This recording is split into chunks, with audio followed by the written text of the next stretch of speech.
Assalamualaikum warahmatullahi wabarakatuh. Waalaikumsalam warahmatullahi wabarakatuh. Jadi adik koas sekalian, pada hari ini saya akan membimbing tentang bagaimana kita menata laksana umum pasien-pasien balita dengan gizi buruk ya. Jadi tujuan pembelajaran kita hari ini adalah satu, doa, tujuan pembelajaran umum. Jadi setelah mengikuti sesi ini, saya mengharapkan para mahasiswa mampu melaksanakan data laksana umum gizi buruk pada balita. Nah, sebagai tujuan khususnya yaitu supaya para mahasiswa bisa menjelaskan tata cara pemeriksaan gizi buruk, kemudian menjelaskan 4 fase ya, perawatan dan pengobatan gizi buruk, dan melakukan tata laksana umum gizi buruk pada balita. Ya. Adapun pokok bahasan dan sub pokok bahasan, yaitu yang pertama nanti kita bahas tentang tata cara pemeriksaan gizi buruk pada balita. Kemudian juga kita akan bahas 4 fase pada perawatan dan pengobatan gizi buruk pada balita, dan tata laksana umum gizi buruk pada balita. Pada waktu kuliah di sarjana kedokteran kan pernah kita belajar tentang fase-fase perawatan. Ada yang masih ingat nggak?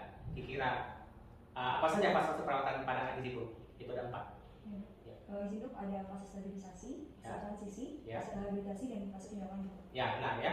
Jadi ada 4 fase. Kenapa dibuat seperti fase-fase? Karena gizi buruk itu khusus ya, dia tidak sama dengan anak yang gizi biasa, karena dia perlu adaptasi perubahan ya. Sekarang pokok bahasan pertama itu tata cara pemeriksaan gizi buruk pada balita. Kira-kira apa yang dimaksud dengan gizi buruk ya? Siapa dia namanya? Arul ya. Arul. Nah, jadi gizi buruk itu punya beberapa syarat tuh. Jadi ada BB per PB-nya kurang dari -3 SD, ya. Kemudian lilanya kurang dari 11,5 cm, atau adanya edema bilateral yang bersifat titik. Ya. Jadi gizi buruk itu bisa dinilai dua cara. Yang pertama cara klinis, dan kedua cara antropometris. Ya, boleh kedua-duanya. Apa yang dimaksud dengan cara klinis? Itu tanpa melakukan pemeriksaan, dengan hanya melihat, tanpa memegang. Misalnya anak tampak sangat kurus, itu kuncinya. Jadi kalau ada anak ya, terutama balita, tampak sangat kurus, itu kita boleh katakan dia gizi buruk. Tentu lebih baik kita ukur, namanya antropometri ya. Nah, nomor 1 tadi anak sangat kurus dan atau edema. Jadi ada edema bisa saja ya, tapi tidak kurus ya. Nah, yang kedua dengan pengukuran antropometri yang nomor 2 dan nomor 3 ya. BBTB atau BBPB kurang dari 3 cm atau lila kurang dari 11,5 cm untuk 6 sampai. Apa saja yang dilakukan pemeriksaan pada anak gizi buruk? Ya, yang pertama adalah kita mengukur berat badannya, ya, lalu panjang atau tinggi badan, kemudian lingkar lengan atas dan adanya pitik edema. Apa beda panjang badan dengan tinggi badan?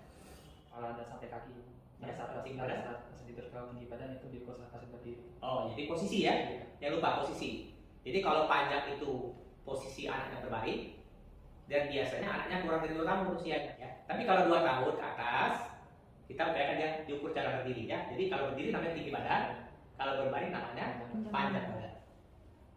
Nah, ini ada klasifikasi status gizi menurut WHO ya.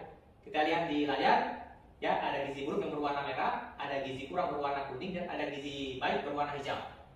Nah, ini kita bisa lihat klasifikasinya, di mana pada gizi buruk lilanya harus kurang dari 11,5 cm. Ya, itu untuk anak yang di bawah 5 tahun. Ya, ini berlakunya ya. Jadi berapapun umurnya, kalau lilanya kurang dari 11,5 cm bisa dikatakan gizi buruk. BBPB-nya ya, itu kurang dari -3 standar deviasi ya, dan bisa saja disertai. Jadi tidak harus ya, bisa disertai edema. Nah, apa beda edema yang disebabkan oleh gizi buruk dengan yang bukan disebabkan oleh gizi buruk? Tahu nggak kira-kira? Jadi kita nggak ragu-ragu lagi kalau ini karena ini gizi buruk, kemungkinan karena begini. Bilateral. Jadi harus bersifat bilateral. Kalau dia hanya misalnya kaki kiri saja yang edema, karena tidak, kemungkinan edemanya bukan karena gizi buruk, tapi karena posisi kelamaan berbaring ke kiri, bengkak di sebelah kiri. Nah, ini adalah komplikasi medis yang sering ditemukan pada anak gizi buruk ya. Yaitu yang pertama anoreksia, kemudian dehidrasi berat karena muntah-muntah terus dan diare, kemudian letargi atau penurunan kesadaran, demam tinggi, pneumonia berat, dan anemia berat. Apa maksudnya komplikasi ini? Maksudnya adalah apabila ada anak balita gizi buruk disertai salah satu dari 6 komplikasi ini, dia harus dirawat di rumah sakit. Kalau dia gizi buruk ditambah dengan salah satu yang 6 ini, dia harus dirawat di rumah sakit, ya. Nah, ini adalah cara-cara balita gizi buruk, yaitu meliputi anamnesis, ya, kemudian misalnya antropometri dan edema dan kissing. Jadi ada 3 ya. Anamnesis ya sama seperti pasien lain ya, penyakit lain, riwayat kelahiran, imunisasi, bagaimana ASI bagaimana selama ini, penyakit dan riwayat keluarga. Misalnya antropometri apa? Tentu ya berat badan, ya harus diukur panjang badan, tinggi badan, ukur lilanya, kemudian cek edema bilateralnya. Walaupun secara inspeksi dia tidak kelihatan. Kenapa? Bisa saja edema itu minimal. Nggak kelihatan kalau tidak dilakukan penekanan pada tempatnya. Nah, kalau tidak kelihatan di mana yang paling mungkin ada edema? Artinya edema muncul pertama kali di mana biasanya? Di punggung kaki, betul. Di punggung kaki. Punggung kaki itu ada punggungnya ya, pelangkar apa namanya? Punggungnya ya. Tekan ya, dan meninggalkan bekas. Dan harus ditekan kiri kanan karena kita ingin melihat bilateralnya. Ini alur pernapasan balita gizi buruk. Jadi sudah ada semua petunjuk-petunjuknya ya. Kenapa harus diatur begitu? Biar tidak bingung. Ya, ini juga algoritma atau alur ini untuk di lapangan. Jadi kalau ada anak terdapat balita yang sakit ya, misalnya bidan, misalnya perawat yang menuju kita lihat kriteria ini. Ya, kalau kurang dari 6 bulan, misalnya apa yang dipenuhi sehingga harus dirawat enak.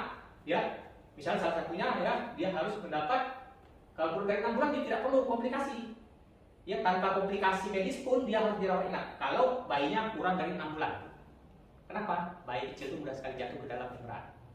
Ya. Nah, kalau 6 bulan sampai 59 bulan baru dia pakai syarat. Kalau syarat ada komplikasi yang salah satu 6 ini baru masuk. Kalau nggak ada, dia boleh rawat jalan.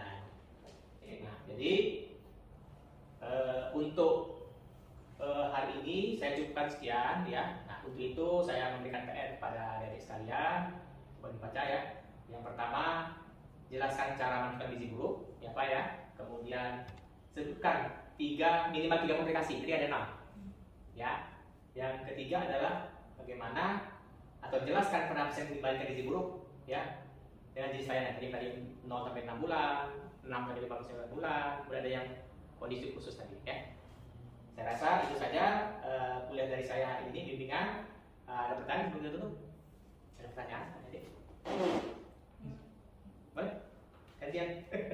Jadi dok, tadi kan ada pasien itu usia lebih dari 6 bulan dengan komplikasi kan dirawat inap ya? Ya, betul. Setelah dirawat inap, apakah ada kriteria untuk penanggulangannya? Ada tentu. Ini kan baru bab 1 kan. Iya. Nah, kita belum lanjut ya, baru bab 1 ya. Jadi nanti bab berikutnya kita akan untuk pertemuan selanjutnya ya.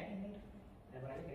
Izin dokter, untuk yang bayi lebih dari 6 bulan tapi beratnya itu kurang dari 4 kilo, itu kan tadi bayinya sangat kecil dokter. Ya, betul. Alasan sangat kecil dan dirawat itu hubungannya bagaimana dokter? Ya, jadi kan seperti kita ketahui bahwa makin kecil bayi itu kan sistem, ya terutama sistem imunologinya pasti lemah. Itu mirip bayi yang BBLR, bayi yang prematur.